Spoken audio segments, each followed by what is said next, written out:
Hello, welcome back to my channel, and today I'll be doing my April wrap-up. During April, it was a pretty good month. I read 10 full novels, I participated in 2 readathons, and read a whole bunch of short stories and some fairy tales. So I'm going to get right into it. The first one was an audiobook that I listened to called By Book or By Crook. There you go. It's by Eva Gates. This is the pen name of author Vicki Delaney. She writes under both names, although this is the first exposure I've had to any of her writing, and By Book or By Crook is the first in the Library Lighthouse Mystery series, of which there are only 3 books, sadly.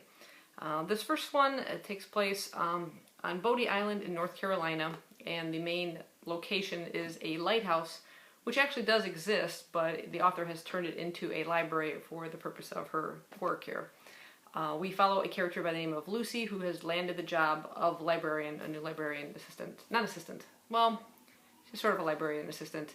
And it's her dream job. She's always loved visiting the island where her aunt lives, and she's always made visits to the library, so being able to work there, like I said, is just her dream come true. She actually beat out a local resident, another young woman, for the job, so there's some animosity between the 2 characters. The main focus of the mystery here is it takes place at a reception at the library where they're hosting a visit of priceless first edition Jane Austen novels. There's the whole set of novels. And during the reception, the chief of the library board is found murdered. Lucy's new boss is sort of one of the main suspects, although they don't really have any proof. She just happened to be first on the scene, you might say, in a rather suspicious circumstances, so it doesn't really look good. But in addition to the murder mystery we also have slowly, one by one, the Austen novels are disappearing. So are they related? Did the thief murder the chief of the library board?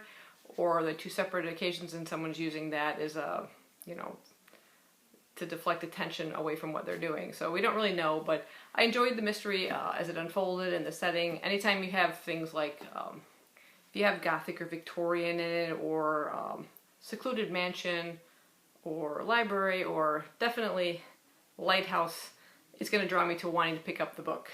Kind of like To the Lighthouse by Virginia Woolf, but that wasn't quite as enjoyable as this was. I really enjoyed the mystery. I gave it 4 stars overall, and I'm looking forward to kind of continuing the series and see where the rest of it goes. Next up, I listened to The Mummy Case by Elizabeth Peters. This is the 3rd volume in the Amelia Peabody series. It takes place around the late 1800s, and it features a former self-proclaimed spinster, Amelia Peabody. She is now married to Radcliffe Emerson, and they have a 5-year-old son nicknamed Ramses, who they bring along on the dig during this particular episode. They end up at a kind of less than desirable dig, which Radcliffe calls a rubbish heap. He had hoped for a pyramid, but couldn't attain a site in time. And this particular mystery features the death of an antique dealer who they were questioning about kind of a piece of papyrus, and apparently someone didn't want him to talk. And this is our first sort of real in-depth exposure to a character that Amelia calls the master criminal, and he'll pop up throughout a lot of the series continuing. But I overall enjoyed it. Like I said, I enjoyed the humor of it. It was fun having Ramses on the dig and some of the things he gets into. He's extremely precocious, or catastrophically precocious as his mother calls him. But overall I enjoyed it, and I gave it 5 stars. Then I went on to listen to the next volume, which is volume 4, and this is The Lion in the Valley. Again, we are back at Egypt, in this case the burial chamber of the Black Pyramid at Dashur. So Amelia is in 7th heaven. She gets to explore a pyramid, one of her favorite things to do. They bring along Ramses again. He is now 8 years old, so a little bit of time has passed. And once again, the master criminal is back. Now this is a term that drives her husband absolutely mad every time he hears master criminal. First he disputes the existence of a master criminal, but as time goes by, I think it begins to settle in that there are constant recurring situations that they believe that one person is behind all the crime that seems to be taking place around them. In this case, someone attempts to first kidnap Ramses. He's rescued, but then it seems like they might be setting their sights on Amelia herself. Again, I enjoy these so much. I love the humor and the banter between the characters. One thing I did notice about the audiobooks, and I read this someplace that Elizabeth Peters herself is not happy with the narrator that I've been listening to from the translations from the library. That was Susan O'Malley. And she insisted that they all be re-recorded by someone who is English, so that there's an English accent to this character, as it should be. And Barbara Rosenblatt re-recorded all of them, and apparently I think she's done all of them to date. So I checked them out at audible.com, and I liked the sample that I heard, so from volume 5 onward I will be continuing with the other narrator. But I highly recommend these. I gave these both 5 stars.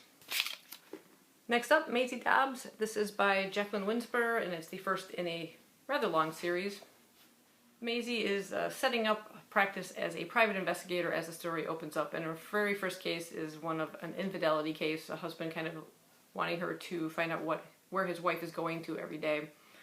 This sort of gives her flashbacks to a time that she spent as a nurse during World War I at the outbreak of war, and we spend a lot of time kind of revisiting her life from when she was a young child, the loss of her mother, working as a housemaid, and then kind of how her education came about and how she came to be in the position of starting a practice as an investigator. But it's the war flashbacks and things like that, her time there, and that takes up most of the story. So it felt like a really beginning, kind of opening introduction to the character more than any kind of a mystery so much for most of the part. And then towards the very end of the book, I felt it kind of go back to the main infidelity kind of case, and it kind of expands a little bit beyond that, kind of tying things a little bit more together.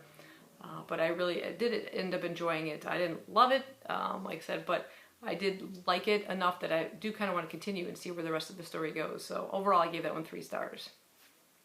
From there, I participated in 2 readathons. The first one up was the Tome Topple readathon, in which I just read pretty much 2 tomes, and I talk about them in a wrap-up. I'll just briefly show them to you here. As Cat-Eyed Boy, this is volume 1 by Katsuo Umezu. Again, volume 1, it's about a goblin human child who's kind of shunned by both worlds and ends up on his own, and for the most part he looks out after the human world. He kind of helps defeat other demons, but anytime they see him they're fearful of him and try to attack him, and it was really kind of sad and stuff. But overall I gave it 2 stars.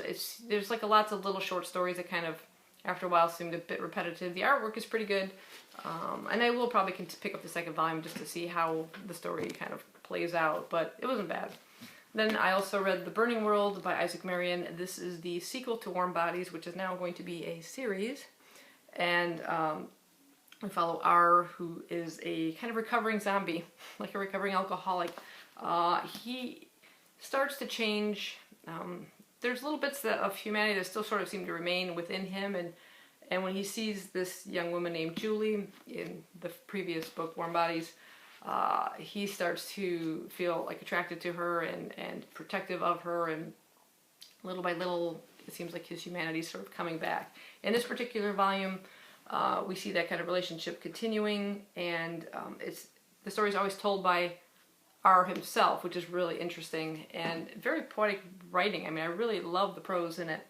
And as the story unfolds, there's, pockets of humanity, and this one particular group is sort of learning that some of the zombies are kind of coming back if they're not too far gone, deterioration-wise and everything like that. But there's another group of people in these black helicopters. I think it was the Axion group. They're a strange bunch. I go into a little bit more detail, but not much more detail in my Tome Topple wrap-up. But overall, I really enjoyed it. I can't wait for the next one to come out. And I also want to check out The New World, or was it The New Hunger, which was the prequel to this series so far. So I'm going to check that one out. But I gave this one overall 4 stars. Then I moved on to the Dewey's 24-Hour Readathon. In that, I read lots of small little things as much as possible. One of them, I read about halfway through Invasion of the Body Snatchers. I don't have that here because I didn't complete the book, but I read half of that novel, and then I also read Attack on Titan, Volume 21. This is by Hajime Isayama. I love this series if you're looking for a really good action manga series. Humanity sort of battling these gigantic Titan creatures. I mean, they break down their walls, they eat people, But the series gets so interesting when you're finding out more and more about where the Titans have come from, that and the characters are great. It's a really, really great series. I gave it 5 stars. Next up is Aizen, Demi-Human, Volume 9 by Gamin Sakurai. This is about a group of beings, demi-humans, that cannot die. In some cases, people don't even realize they are a demi-human until they die the first time and come right back again. They can do all sorts of other weird things. There's these creatures, which you can kind of see the mouth of one of them, that spawn, and they can generate this creature to kind of fight for them. And the series is kind of getting to the point where I'm almost hoping it'll wrap up within a volume or two. It seems to be, I don't know, stretching out a little bit for me now. I have still kind of enjoyed it for the most part. I gave that one 4 stars, but I'm almost ready for it to be done, to tell you the truth. Then I went on to read I Am a Hero. This is Omnibus Volume 3. So there's like 2 giant-sized mangas within this, and this is sort of a zombie-type manga where we're following one particular character, Hideo, and he's kind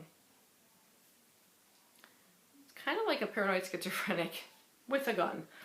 At the beginning of the very first volume of this, you see him kind of like a shut-in a bit, looking around, keeps thinking he makes sure everything's locked up and safe and everything, but he has an imaginary person he talks to. He sees this person. We see him having this conversation, but there's nobody in the room.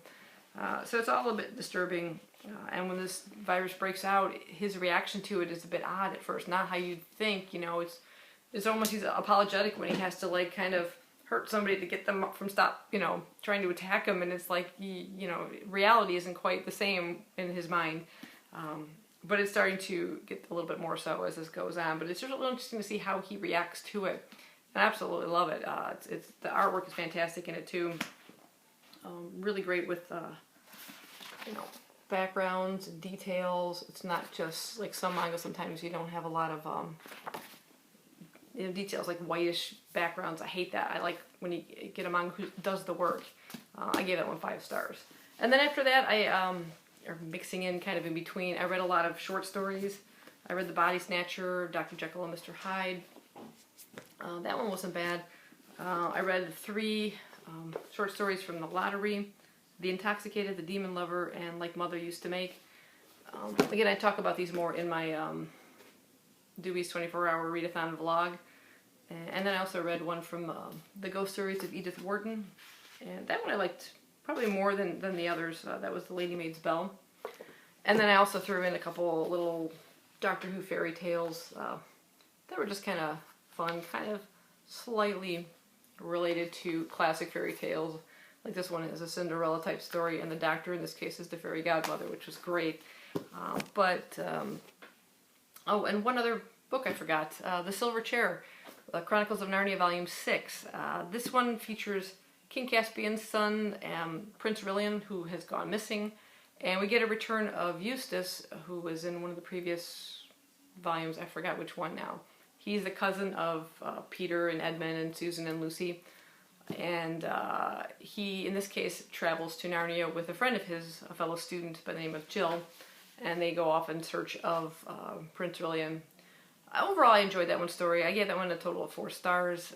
Certain ones I've liked a lot, and those are the ones with Peter and his siblings, or at least if one of them have arrived. And then Eustace, at first I didn't like his character, but he has since grown on me, so I was happy to see him return in this particular volume. Yeah, overall I gave that one 4 stars. So I'm currently listening to the very last one, so that'll complete the Chronicles of Narnia this year. So looking forward to that wrap up. So anyway, speaking of wrap-ups, that's the end of my April wrap-up. Coming to you a little earlier than usual. I've tried to get it on time, and I may try something a little bit different for May. We'll see what happens. So I hope you guys enjoyed it, and if you've read any of these, and let me know down below what you thought of them. If you have any short stories you recommend, let me know. Bye-bye.